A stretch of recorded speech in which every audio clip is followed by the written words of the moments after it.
그리스도의 이름으로 기도하옵나이다. 아멘. 아골골짜기로 소망의 문을 삼아주시겠다는 하나님의 약속입니다. 인생을 살다 보면은 우리가 실패라는 것을 경험합니다. 실패는 어디에서 올까요? 우리가 연약하기 때문에, 또 불완전한 존재이기 때문에 우리 판단 자체가 때로는 불완전해요. 이 불완전한 판단으로 판단을 했기 때문에 잘못된 선택을 내리게 되고, 그 잘못된 선택이 우리에게 큰 손해와 불이익과 또 불명예를 갖다 주는 경우가 많이 있습니다. 때로는 우리 안에 있는 거짓과 탐욕이 이것이 우리에게 시험이 되어서 우리에게 큰 도덕적인 실패와 도덕적인 그런 참담한 절망을 안겨줄 때도 있습니다. 우리가 실패의 경험을 어떻게 처리하느냐에 따라서 그 실패로 인해서 내가 영원한 그냥 실패자로 내 존재가 낙인이 찍혀서 그냥 그렇게 내 존재가 실패자로 인생을 마감할 수도 있는 것이고, 오히려 실패를 딛고 우리가 성공자로서 성공하는 경우도 많이 있는 것입니다. 그러니까 그 실패를 어떻게 처리하느냐가 참 중요한 거예요. 실패가 없을 수는 없어요. 다 실패 속에 살아가는 불완전한 존재이기 때문이죠. 미국의 33대 대통령이 해리 트루먼 대통령입니다. 이 해리 트루먼 대통령은 우리가 정말 미국의 역대 대통령 중에 꼭 기억해야 될 대통령이라고 저는 생각합니다. 개인적으로. 왜냐하면 그분을 통해서 우리가 해방이 되었고, 또 그분을 통해서 6.25 동란 참전이 이루어졌기 때문에 대한민국과는 정말 아주 특별한 이러한 인연을 갖고 있는 대통령이기 때문입니다. 프랭클린 루즈벨트 대통령이 4선 대통령입니다. 미국의 역사 속에 4선을 한 대통령이 없어요. 지금은 다 재선까지만 하잖아요. 이분이 워낙 위기 속에서 4선 대통령을 했는데, 4선 임기를 시작하면서 한 달 만에 갑자기 이분이 돌아가셨어요. 한 달 만에. 그래서 그 당시 부통령이 누구냐? 해리 트루먼이었습니다. 이 해리 트루먼이 루즈벨트를 이어서 대통령이 된 것이죠. 2차 대전 말기에 냉정기로 이어지는 이 급격한 세계사 흐름 속에서 해리 트루먼은요, 아주 냉철한 판단력으로 세계 질서를 확립하는 데 크게 기여했다고 역사학자들은 그렇게 판단하고 있습니다. 한국인들에게는 6.25 참전 당시, 전쟁 당시 미군을 파병해 주었어요. 그래서 트루먼의 결재가 없었다면 미군이 우리나라에 절대 올 수가 없었는데, 이렇게 참전을 허가해 준 인물이 바로 해리 트루먼입니다. 이분은요, 미국 대통령이 한 번도 나오지 않은 우리 대한민국의 저 삼척이나 이 태백 같은 지역이 아주 촌동네 미주리주예요. 이 미주리주 출신입니다. 그리고 미국 역사상 매우 드문 고졸 출신의 대통령이에요. 고졸 출신의 학력이, 최종 학력이 고졸입니다. 여러분들 너무 난 책가방 줄이 짧다, 나는 명문대학을 못 나왔다. 여러분, 우리 대한민국 보세요. 아니 김대중 대통령까지 하셨지만 그분 목포상고가 최종 학력이에요. 목포상고 출신입니다. 정주영 씨가 미국 하버드대 경영학과 나와서 현대건설 일구셨나요? 그분 최종 학력이 초등학교예요. 최종 초등학교입니다. 여러분이 너무 그 학벌에 대해서 열등감을 갖지 않기를 바랍니다. 정말 그분이 확신을 가지고 있고, 남들이 갖고 있지 않는 열정을 갖고 있고, 투철한 사명감을 갖고 있고, 또 실력으로서 주변 사람들을 압도할 수 있다면, 여러분 초등학교 출신 중에서도 대통령이 나올 수 있고요, 총리가 나올 수 있는 거예요. 미국의 역사도 그걸 증명합니다. 해리 트루먼이 고졸 출신의 대통령이에요. 해리 트루먼이요. 미주리주 라마에서 태어났고, 어렸을 때부터 이 사람이 지독한 책벌레였습니다. 책을 엄청 좋아했어요. 해리 트루먼이. 안경을 쓰게 된 것도 너무 책을 많이 읽다 보니까 이 시력이 나빠져서 안경을 쓰게 된 거죠. 그가 특별히 역사책을 매우 좋아했다고 합니다. 원래 본인은 웨스트포인트 육군 사관학교에 가고 싶었지만 이 지독한 근시 때문에 이 신체검사 자격 미달로 가지를 못했던 거죠. 고등학교 졸업한 후에 젊은 시절에 여러 가지 직업에 전전했는데 결국은 뚜렷한 직업을 찾지 못했고 군 복무를 했습니다. 그래서 6년 동안 미주리주 주방위군 육군 사병으로 입대해서 포병 상병으로 제대를 했어요. 그리고 6년 동안 그렇게 했고 2차 대전 때 또 두 번째 참전을 합니다.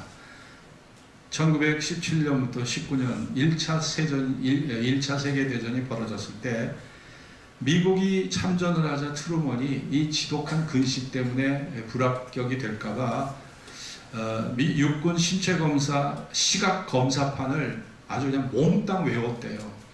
그리고 참전을 하게 됐다고 합니다. 이렇게 자원 입대해서 프랑스 전선에서 육군 포병 장교로 복무하다가 대위로 승진을 합니다. 그리고 육군 복무 경력을 모두 합쳐서 대위로 결국 예편을 해서 8년 동안을 이 사람이 이렇게 군 복무를 한 군인이었어요. 그런데 종전을 선언하는 1차 세계대전 종전을 선언하기 전까지 마지막 교전까지 했던 그 참전 부대가 있는데 그 부대의 바로 병사가 바로 장교가 트루먼이었다고 하죠. 2차 세계대전에서 원자폭탄을 투하를 결정한 사람이 누군지 아십니까? 미국의 33대 대통령 해리 트루먼이었습니다.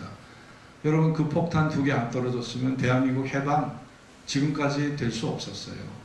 그 폭탄 2발이 무조건적 항복을 이끌어낸 거잖아요. 그죠? 그 장본인이 해리 트루먼이에요. 그러니 우리 대한민국 국민들이 해리 트루먼을 어찌 잊겠습니까? 이 사람 우리에게 큰 은인입니다. 해리 트루먼을 잊으면 안 돼요. 여러분 그런데 이 사람이 종전 후에 미국으로 돌아와서 소꿉친구였던 베스 윌리스와 결혼을 합니다. 그리고 이 사람이 했던 일이 양복점을 경영한 거예요. 그런데 군인만 8년을 복무한 사람이 무슨 사회적 경험이 있었겠어요. 그러니까 이 양복점을 다 말아먹었어요. 말아먹고 38살 1922년에 많은 빚을 졌어요. 많은 빚을 지고 일자리도 얻지 못하고 정말 하루하루가 실업자로 백수로 내일을 예측할 수 없는 어려운 절망 속에 살았던 사람이 해리 트루먼이었어요. 그러나 해리 트루먼은 그 사업의 실패와 많은 빚을 지고 여러분 사람이 인생을 살면서 제일 힘든 게 빚을 지고 사는 거거든요. 이 빚을 지면 사람이 정신이 없어져요. 정신이 없어지고 내일이 그냥 암담해집니다. 암담해지고 그 하루하루 빚 감당하느라고 사는 게 아니에요. 마음이 그냥 눌려버려요. 압박감에 눌려버리잖아요. 해리 트루먼은요 이걸 다 겪은 사람이에요. 그러나 그런 실패의 자리에서도 꿋꿋이 일어서서 결국 1945년 대통령의 자리에 오르게 되는 거죠. 하나님께서는 참 이렇게 정말 연단의 연단을 거친 이런 사람, 실패의 경험이 충분히 있는 사람을 쓰시는 것 같습니다. 우리 믿음의 사람들도 예외가 아니에요. 남다른 소명을 받고 남다른 은사를 받고 남다른 믿음이 있다고 해도 역시 또 실패를 우리가 겪습니다. 불완전한 인간이고 부패한 속성을 갖고 있는 인간이기 때문에 실패를 겪는 거죠. 사업의 실패도 겪습니다. 추진하는 목표가 그냥 물거품이 될 수도 있고요. 죄로 인한 도덕적 실패도 우리가 겪습니다. 또 자기와의 싸움에서 우리가 끝없는 실패를 또 겪잖아요. 오늘 하나님이 호세아를 통해서 우리에게 주시려는 메시지가 무엇일까요? 나는 회복의 하나님이라는 거예요. 예? 회복의 하나님. 하나님께서 호세아 선지자를 통해서 우리에게 주시고자 하는 말씀이 나는 너희를 회복시키겠다는 겁니다. 자, 오늘 본문 14, 15절 같이 다시 읽겠습니다. 그러므로 시작. 그러므로 내가 저를 계유하여 거친 들로 데리고 가서 말로 위로하고 거기서 비로소 저희 포도원을 저희에게 주고 아골골짜기로 소망의 문을 삼아주리니 저가 거기서 응답하기를 어렸을 때와 애굽 땅에서 올라오던 날과 같이 하리라. 날과 같이 하리라. 자, 하나님께서 이스라엘 사람들을요 거친 들로 데리고 가서 계유할 것이다. 거친 들이라는 건 뭘까요? 거친 들. 거친 들이라는 것은 바로 이것이 거친 들. 거친 들은요 제가 예전에 이스라엘 애굽 땅이죠. 애굽 땅 그 광야 시나이 반도를 갔을 때 보니까 야 정말 광야가 어떤 것이 우리나라는요 산천초목이 너무나 푸르르고 산이 많기 때문에 우리는 상상을 못해요. 근데 거기는요 벌판에 그 허벌판에 워낙 건조한 땅이라 나무가 자라질 않아요. 나무가 200~300m 가야 한 그루 정도 있어요. 그 나무가 그렇게 없더라고요. 척박해. 땅이 얼마나 척박한지 모르는 예? 시나이 반도 광야가 그런 곳이더라고요. 여러분 그런 곳에 여러분이 떨어졌다고 생각해 봅시다. 물이 없어요. 물이 없어요. 무슨 뭐 야채라도 재배해서 먹을 수 있는 공간이 없어요. 무슨 뭐 양도 키울 수가 없고. 여기 거친 들이라는 것은요 광야와 같은 곳이에요. 네, 인적이 드문 외로운 장소입니다. 이것은 바로 고통의 장소, 예, 절망의 장소. 이것은 바로 어떻게 보면 우리의 연단의 장소죠. 근데 하나님이 우리를 거친 들로 끌어간다. 거친 들로. 왜 거친 길로 끌고 갈까요? 우리 삶이 모든 게 형통하고 승승장구해 보세요. 인간은 어느덧 자만에 빠져요. 어느덧 인간은 교만해집니다. 하나님도 안 보여요. 하나님도 안 보입니다. 나만 보이고 세상의 쾌락만 보이고 영광만 보이지 하나님이 보이지 않아. 기도의 줄도 딱 끊어집니다. 그러니까 거친 들이라는 건 참 의미가 있는 거예요.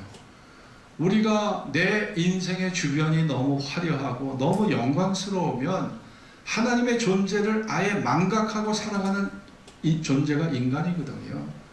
그러니까 하나님이 우리를 거친 들로 그냥 끌고 가시는 거예요. 야, 너 지금 네 자신이 너 믿음의 네가 현주소를 잃어버리고 네가 지금 잘못된 길로 가고 있다 하시면서 끌고 가는 거예요. 그래서 하나님이 거친 들로 끌고 가서 저희들을 말로 계유하시겠다. 계유라는 것은요 히브리 말로 파타입니다. 이 파타라는 말은 부드러운 말로 설득해서 마음을 열게 하는 거예요. 자, 왜 마음을 열게 하실까요? 여러분 우리가 하나님 앞에 회개하고 기도하려면 두 가지가 전제가 돼야 됩니다. 기도같이 힘든 게 없어요. 기도가 그렇게 막 저절로 자동으로 나오는 게 아니에요. 여러분 우리가 하나님 앞에 기도하려고 하면은요 두 가지가 전제돼야 되는데 첫째가 뭐예요? 하나님이 살아계시다는 믿음이 전제가 돼야 돼요. 그리고 우리 마음이 열려져야 돼요. 우리 마음이 닫혀 있으면요 기도 한마디가 안 나와요. 내 마음이 하나님을 사랑하는 마음으로 하나님의 은혜를 간절히 사모하는 마음으로 하나님의 축복을 기대하는 마음으로 이게 열려져야 기도가 나오는 겁니다. 그러니까 왜 하나님이 계유하실까? 왜 부드러운 말로 인간을 설득하셔서 마음을 열게 하실까? 이유가 뭐예요? 기도하게 하시려고. 거친 들로 데려가시게 하는 것은요 기도하게 하시는 거예요. 우리 마음을 열어서 기도하게 하시려고. 결국 하나님도 사랑의 하나님이시기 때문에 하나님도 인간과의 만남을 하나님도 기대하시는 거예요. 하나님 따로 인간 따로 이게 아닙니다. 하나님은 늘 인간에게 마음을 두고 살아가시는 분이잖아요. 우리가 구약에 보면 야곱에게 하나님이 거친 들을 허락하셨는데 그 거친 들의 사건이 뭐였습니까? 외동딸 디나가 세겜 추장에게 성폭행을 당해서 가정이 풍지박산이 된 거 아닙니까? 그래서 또 자기의 아들들이 그 세겜 추장의 집을 찾아가서 그 세겜 추장 족속들은 몰살을 해버린 살인극이 벌어진 거예요. 그러면 그 세겜 추장의 주변의 사람들은요 야곱의 족속보다 몇십 배, 몇백 배가 많은 사람들입니다. 그들이 연합해서 야곱에게 찾아왔다면 야곱의 70명의 가족들은 한순간에 몰살을 당하는, 가문이 멸족되는 위기 속에 하나님께서 야곱을 그렇게 절망에 빠뜨려서 거친 들로 하나님이 내모신 거예요. 사업의 실패 정도가 아닙니다. 화재가 나서 모든 재산이 날려버린 정도가 아니라니까요. 목숨이 위태로운, 온 자기 개인뿐 아니라 온 가족, 자기 처와 자식들, 손주까지 3대가 다 멸족하는 위기에 처해진 거죠. 이게 거친들이었어요. 이 거친들의 사건 속에서 하나님이 야곱에게 하신 말씀이 뭐예요? 따라해 봅시다. 베델로 올라가라. 베델로 올라가라. 베델로. 베델로 올라. 그 베델이 뭐예요? 하나님을 만났던 장소, 하나님에게 은혜 받았던 장소, 하나님 앞에 간절히 기도했던 장소가 베델이거든요. 야, 너 베델로 올라가라. 네가 이런 상황, 가문이 멸족될 수 있는 이런 상황에서 네가 만날 대상은 나밖에 없다. 여러분, 그렇습니다. 정말 하나님께서 우리를 거친 들로 이끌어 가시는 이유가 뭐냐? 결국 하나님과 너는 나를 대면해야 된다. 우리가 하나님과 1대1로 대면해야 될 때가 있어요.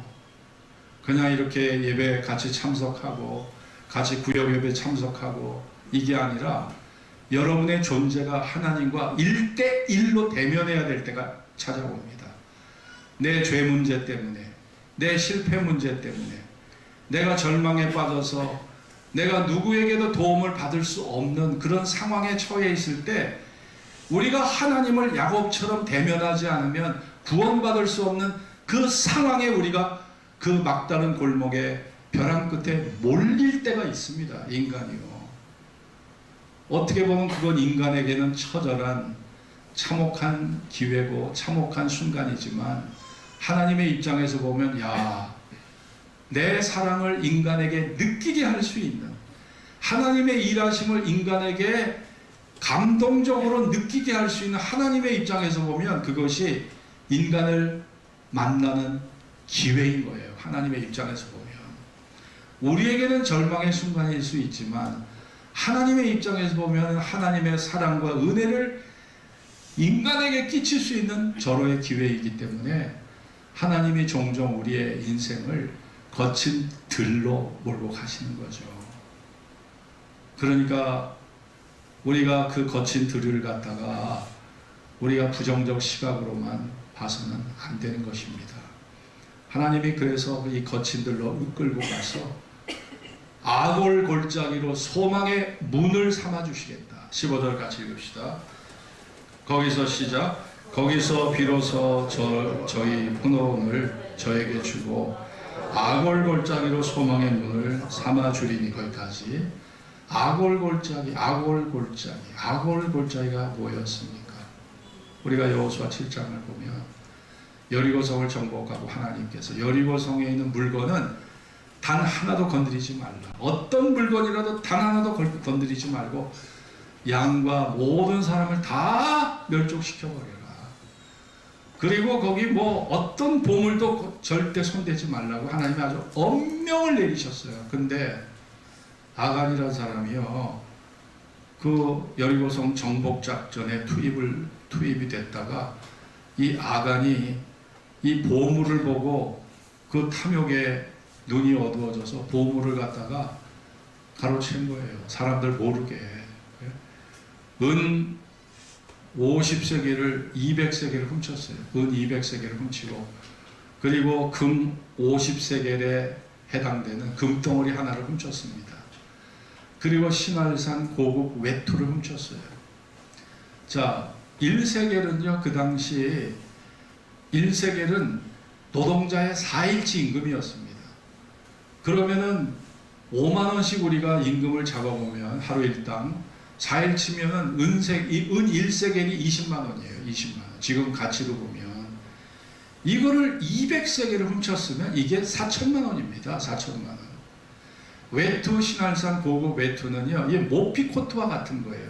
이게 200만원짜리예요. 지금으로 따지면. 거기다가 금 50세겔에 해당하는 금덩어리를 훔쳤어요. 금 1세겔은요 은혜 14배입니다. 14배의 가치를 갖고 있어요. 그러면 여러분 금 14개, 금은 은혜 14배인데 이게 금 50세겔은 얼마냐? 이게 1억 4천만 원입니다. 그 작은 금덩어리 하나가 이게 1억 4천만 원짜리 금괴였던 거예요. 그러면 도합 합쳐보니까 이게 1억 9,200만 원어치입니다. 이게 결코 적은 돈이 아니에요. 이 보물을 자기 텐트 밑에다가 숨겨놓은 거예요. 그런데 이게 어떻게 발각됐습니까? 여리고성 전투에 이겨서 승승장구했는데 그거보다 10배가 작은 아이성 전투를 투입을 했어요. 3,000명의 군사를 투입을 했는데 아니 10분의 1도 안 되는 군사들과 싸웠는데 거기서 패전을 한 거예요. 패전을 하고 39명이 전사를 했어요. 아니 이거 어떻게 된 거야? 우리가 여리고성도 무너뜨렸는데 여리고성도 파괴했는데 그거보다 10분의 1도 안 되는 작은 성 아이성 전투에서 39명이 죽어버리고 그 전투를 패배해버린 거예요. 그러니 장로들과 여호수아가 하나님 앞에 하나님 도대체 이게 어떻게 된 겁니까? 우리가 도대체 뭘 잘못한 겁니까? 막 아우성 치면서 성경에 보면요 머리에다 티끌을 얹고 재를 얹고 종일토록 하나님 앞에 부르짖었다가 나와 있어요. 머리에다 재를 얹고 하루 종일 부르짖었는데 하나님이 답변하시길 야 너희 이스라엘 군대가 아이성에 패전한 것은 내가 내 명령대로 바치라고 한 보물을 너희가 도둑질한 것 때문이다. 그 범인 찾아와라 이거예요. 그래서 하나님께서 제비를 뽑게 했는데 12지파 중에 유다 지파가 딱 뽑힌 거예요. 또 그 유다 지파 중에 여러 족속이 있어요. 그 여러 족속 중에 또 제비를 뽑으니까 세라 족속이 뽑혔어요. 그 세라 족속 중에서도 갈레가 있잖아요. 여러 갈레 중에 삽디의 가족이 딱 뽑혔습니다. 그리고 삽디의 자손 중에서도 다시 제비를 뽑으니까 갈미의 아들 아간이 딱 뽑힌 거예요. 아간의 텐트 속에 가보니까 금덩어리와 200세겔의 은돈과 신할산 외투가 딱 나온 거예요. 꼼짝없죠. 아마 아간이 금과 은을 훔칠고 숨길 때는 야, 이 이스라엘 백성이 100만 명인데 60만에다가 거기에 잡족을 포함하면 남자만 60만이니까요. 100만이 넘습니다.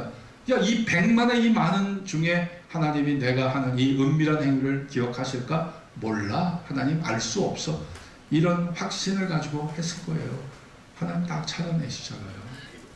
결국 아간은요, 그 죄로 인해서 아간뿐 아니라 그의 처와 그의 아들과 그의 딸과 그가 기르던 양과 염소와 모든 보물을 다 끌고 아골 골짜기로 간 겁니다. 아골 골짜기로 갔는데 백성들이 그를 향해서 돌을 던졌어요. 돌을 던지자 온 가족이 다 죽어버리고 거기에 엄청난 돌 무더기가 쌓인 거예요. 이게 아골 골짜기입니다. 아골이 무슨 뜻인 줄 아십니까? 아골이 고통이란 뜻이에요. 고통의 골짜기. 또 아골의 뜻은 뭐냐? 아골의 뜻은요, 탈락입니다. 탈락. 백성 중에서 탈락했다는 거예요. 아골의 뜻이 뭔 줄 아십니까? 버려진다는 것입니다. 하나님의 구원에서 제외된다는 거예요. 그러니 이 아골이라는 말 자체가 우리에게 엄청난 두려움을 주는 것입니다.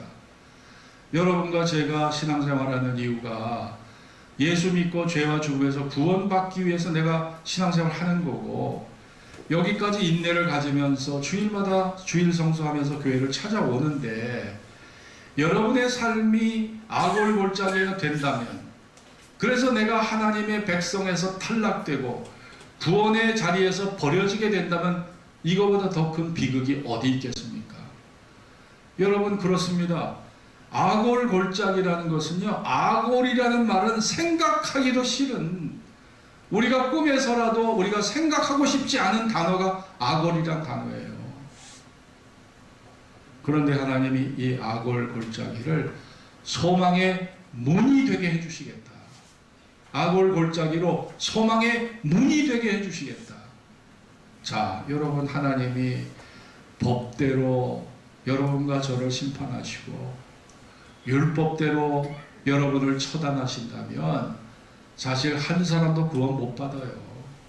한 사람도 구원 못 받습니다.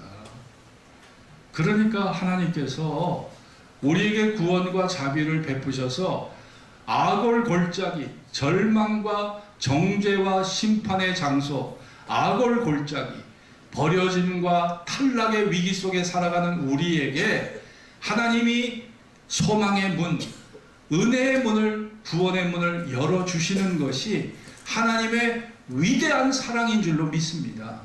그 하나님의 위대한 사랑이 바로 우리 신앙의 이게 버팀목이에요. 이게 우리의 신앙의 버팀목입니다. 그것이 있기 때문에 내가 지금 여기 존재하고 그것이 있기 때문에 내가 지금 하나님 앞에 붙어 있는 거예요. 그건 없다면 그냥 포기해야 돼요. 나 같은 사람 다 포기해야 됩니다. 예수 믿어서 구원 못 받아요. 그러나 바로 이러한 악을 골짜기로 소망의 문이 되게 하시는 하나님의 긍휼과 사랑을 믿기 때문에 우리가 교회를 찾아와 하나님에게 긍휼과 자비의 구원의 은혜를 구하는 것입니다. 얼마 전 TV조선 오디션 쇼 미스트롯 시즌2에 참가했던 사람 중에서 과거의 학교 폭력 사건으로 이렇게 그것이 사람들에게 노출이 돼서 결국 한 가수가 눈물로 하차하는 것을 여러분은 보셨을 겁니다. 여러분, 우리가 과거에 저지른 비리, 나의 불법, 성폭행 이런 사건이 언론에 보도가 되면 평생 쌓아놓은 공직, 평생 쌓아놓은 공로가 한순간에 박탈되고 감옥으로 내가 들어가야 되는 이러한 처지에 놓이는 경우가 많이 있어요. 구약의 수많은 인물들도 과거에 저지른 죄 때문에 가문에서 축출되고 백성들까지 저주를 받는 고통을 겪는 경우가 많이 있었습니다. 여러분, 오늘 하나님은 우리에게 하나님께서 우리를 다스릴 때 하나님의 목적은 심판이 아닙니다. 하나님의 목적은 정죄가 아니라는 거예요. 하나님의 목적은 모든 사람이 예수 믿고 구원받는 것이 하나님의 뜻이고 하나님의 목적이고 하나님의 사랑의 가장 궁극적인 하나님이 원하시는 하나님의 마음이 거기에 담겨 있다는 겁니다.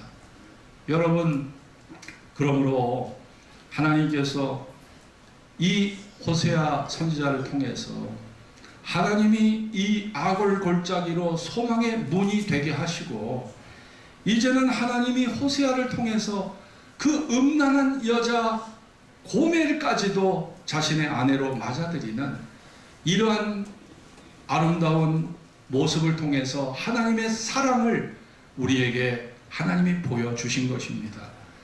실제로 고대 근동 사회에서는요, 남편이 아내의 허물과 아내의 여러 가지 부정한 행위를 핑계 삼아 법적으로 그 아내를 버릴 수 있었어요. 내칠 수 있었습니다. 그런데 오늘 이 본문을 보십시오. 18절 같이 읽겠습니다. 19절 같이 읽겠습니다. 19절. 자, 19절 20절 같이 읽어볼까요? 내가 시작. 내가 내게 장가들어 영원히 살되 의와 공변됨과 은총과 긍휼히 여김으로 내게 장가들며 진실함으로 내게 장가들리니 내가 여호와를 알리라.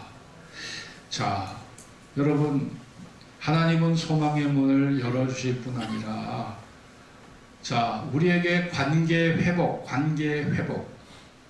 믿음의 회복뿐 아니라 관계 회복, 하나님과의 관계도 회복되어서 하나님과 연합되고 부부가 한 몸을 이루는 것처럼 하나님과 성도가 연합되도록 내가 너에게 장가들어서 너를 진실한 나의 아내로 맞아주겠다는 거예요. 여러분, 여러분의 남편이나 여러분의 아내가 밖에 가서 바람피고 여러 남자 여러 여자들과 놀아나면서 1년이고 2년이고 가출했다가 돌아온 그 여자를 예전처럼 그 남자를 편견 없이 그 여자와 남자를 편견 없이 선입관 없이 사랑할 수 있을까요? 네? 사랑할 수 있을까요? 한번 생각을 해보세요. 없어요. 아무도 없습니다. 그런 사람은. 아무도 없어요. 미친 사람은 가능하겠죠. 정신이 나간 사람은 가능하겠지만 정신이 온전히 박힌 사람이라면 나를 버리고 가출해서 2년 3년 동안 바람피다 돌아온 그 남자 그 여자, 내가 예전처럼 사랑하고 선입관 편견 없이 그 존재를 받아들인다는 것은 거의 불가능한 거예요. 아무도 할 수가 없는 겁니다. 누가 하겠습니까 그거를요. 그러나 하나님은 내가 너에게 장가 들겠다. 내가 너를 나의 정실 부인으로 맞아주겠다. 너를 선입관 없이 편견 없이 너를 대해주겠다. 야, 여러분 말씀만 들어도 감사하잖아요. 여러분 인간의 마음과 하나님 마음은 달라요. 인간의 용서와 하나님의 용서를 어찌 비교 대상으로 삼을 수 있습니까? 비교할 수가 없는 거예요. 우리가 인간의 용서가 또랑물이라면요, 하나님의 용서는 태평양 바다입니다. 하나님의 용서는 태평양 바다예요. 우리는 용서했다고 해도 10년쯤 되면 또 그 마음이 용서가 안 돼서 또 그 말이 또 튀어나오고, 예전에 실수했던 게 또 튀어나오고, 그래서 상대방에게 다시 오해와 불화를 가져오는 경우가 많이 있거든요. 호세아 1장 8절 9절에 보면 하나님께서 이스라엘을 로루하마, 긍휼히 여김을 받지 못한 자라고 말씀하셨어요. 그리고 로암미, 내 백성이 아니다. 그런데 하나님이 이제는 저들을 회복시키시고 관계를 회복시키셔서 하나님께서 이스라엘을 루하마, 긍휼히 여김을 받은 자, 그리고 암미, 내 백성이다. 야, 하나님의 긍휼을 받지 못할 때 이스라엘 사람들은요, 긍휼을 받지 못한 자였어요. 내 백성이 아니었어요. 하나님의 백성이 아니었어요. 그런데 하나님과 사랑이 회복되고 믿음이 회복되고 관계가 회복되니까 이제는 긍휼히 여김을 받은 자가 되었고 하나님의 백성이 되었다고 그렇게 우리에게 성경은 말씀하고 있습니다. 이것이 하나님의 사랑입니다. 이것이 위대한 십자가의 사랑이고, 이것이 우리가 하나님을 여기까지 우리가 섬기고 찾아온 이유가 바로 여기 있는 것입니다. 여기 있는 것이에요. 제가 3년 전에 미우라 아야코의 양치는 언덕이라는 소설의 내용을 한번 설교한 적이 있습니다. 그 내용에 보면 나옴이라는 목사님 딸이 있어요. 이 딸이 철부지 시절에 료 오이치라고 하는 이 바람기 많은 청년과 사랑에 빠져서 부모를 버리고 가출을 합니다. 도망가서 둘이 동거생활을 하는 거예요. 근데 결혼 생활이 행복하지가 못한 거예요. 왜냐하면 나오미의 남편 료 오이치가 삶이 너무 방탕한 거예요. 자기로 만족을 못해요. 틈만 나면 바람 피고, 틈만 나면 가출을 하고, 틈만 나면 집에 오질 않아요. 견디다 못해서 친정집으로 돌아옵니다. 그런데 얼마 후에 료 오이치가 폐병에 걸려서 부인을 찾는 거예요. 그래서 나오미의 집에 찾아옵니다. 나오미가 그런 인간 받아주겠어요? 그런데 그 목사인 아버지가 권면합니다. 야, 하나님은 너와 나를 조건 없이 사랑해 주셨어. 하나님은 십자가에서 너와 나를 조건 없이 사랑해 주셨어. 너도 조건 없이 네 남편 사랑해라. 이 아버지의 권면을 받아들여서 나오미가 이 료 오이치를 조건 없이 받아들입니다. 료 오이치는 자기를 대하는 이 처갓집 식구들의 그 믿음의 감동을 받아서 그 집에 거처하면서 예수를 믿게 됐어요. 그리고 성경을 읽게 됐어요. 그러다 보니까 몸도 건강해지고 마음도 건강해졌습니다. 료 오이치가 요양 생활을 이렇게 처갓댁에서 하면서 그 집에 다락이 하나 있는데 다락에 올라가서 무엇인가 열심히 그림을 그렸습니다. 그런데 그 그림을 아무에게도 보여주지 않는 거예요. 늘 그림을 하얀 천으로 가려놓았습니다. 나오미에게 크리스마스 선물로 주려고 그 그림을 그리고 있는 것이죠.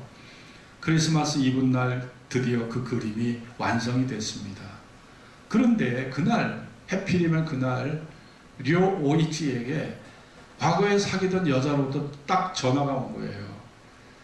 꼭 한 번만 만나달라는 거예요. 그래서 이 료오이치가 가고 싶지 않았지만 이제는 마음이 변화돼서 과거 여인조차도 이뻐 보이지 않았지만 나갔어요. 여자가 술을 권합니다. 그리고 자기와 하룻밤 같이 있기를 원합니다. 유혹을 합니다.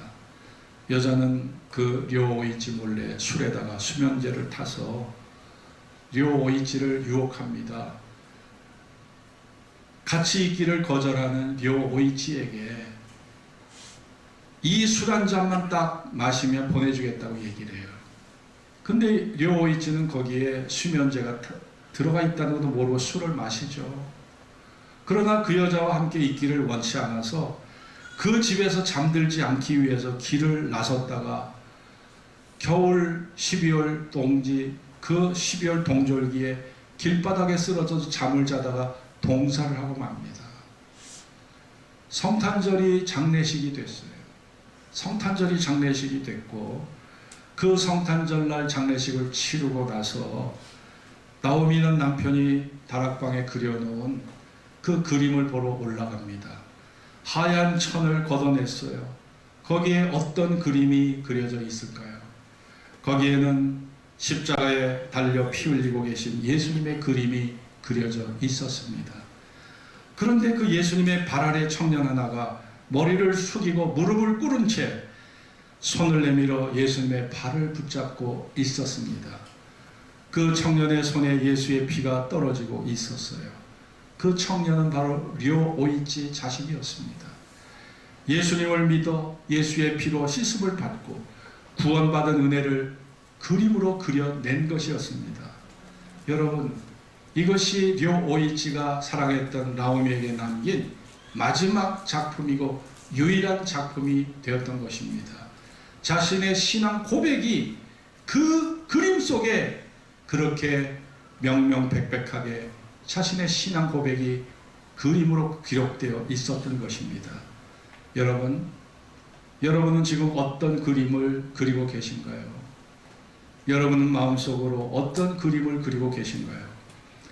예수님의 십자가를 붙잡으면 먹보다 검은 죄라도 눈보다 희어지고 머리카락보다 더 많은 죄라도 한순간에 사라지게 된다는 사실을 여러분은 믿습니까? 여러분 그 사실을 믿습니까? 오늘도 하나님은 악월 골짜기, 고통의 골짜기, 버려짐의 골짜기, 그리고 탈락의 골짜기, 정죄와 심판과 이 저주의 장소를 바로 소망과 생명과 부활의 소망의 문으로 바꿔주시는 분이 바로 예수님이신 거예요. 바로 그런 변화를 주시려고 주님이 이 땅에 오셨습니다. 그 변화를 주시려고 성령께서 지금도 일하고 계신 분인 거예요. 그 은혜를 우리가 오늘도 확신하면서 여러분의 인생의 문제가 여러분 야곱만큼 클까요? 여러분의 인생의 문제가 어떤 문제라 할지라도 하나님 앞에 가지고 나올 때 하나님께서 여러분을 자유케 하시고 악월 골짜기를 소망의 문으로 바꿔주시는 위대한 변화와 위대한 축복을 우리가 누리게 될 것을 확신합니다. 기도하겠습니다. 오늘 주신 말씀을 기억하면서 악월 골짜기, 고통의 장소, 탈락과 버려짐의 장소가 정죄와 심판의 장소가 소망으로 바뀌어지는 위대한 변화가 예수 안에 있습니다. 예수님만이 그 일을 하실 수 있는 거예요. 하나님이 때로 우리를 거친 들로 데리고 가십니다. 우리가 모든 일이 잘 풀리고 형통하고 승승장구해 보세요. 그 순간에 우리는 하나님을 잃어버려요. 망각해버려요. 내세를 잃어버려요. 천국이 있다는 것조차 기억하고 싶지 않습니다. 그것이 인간의 모습이에요. 하나님이 우리를 왜 거친 그 들로 끌고 가겠습니까? 정신 차리라고. 우리에게 내세가 있고 하나님이 살아계시고 우리에게 영광스러운 그런 이막이 준비되고 있다는 걸 알기 위해서, 알려주시기 위해서 우리를 거친 들로 끌고 가시는 겁니다. 그러지 않으면요, 예수 믿을 사람 없어요. 다 제잘난 맛에 다 우리가 살고 있잖아요. 하나님이 오늘도 우리의 삶 속에 거친 들로 나를 끌고 가서 우리에게 깨달음을 주시고 아골골짜기로 소망의 문이 되게 하시는 위대한 변화를 지금도 우리의 삶 속에 일하고 계심을 믿고 이 시간 합심으로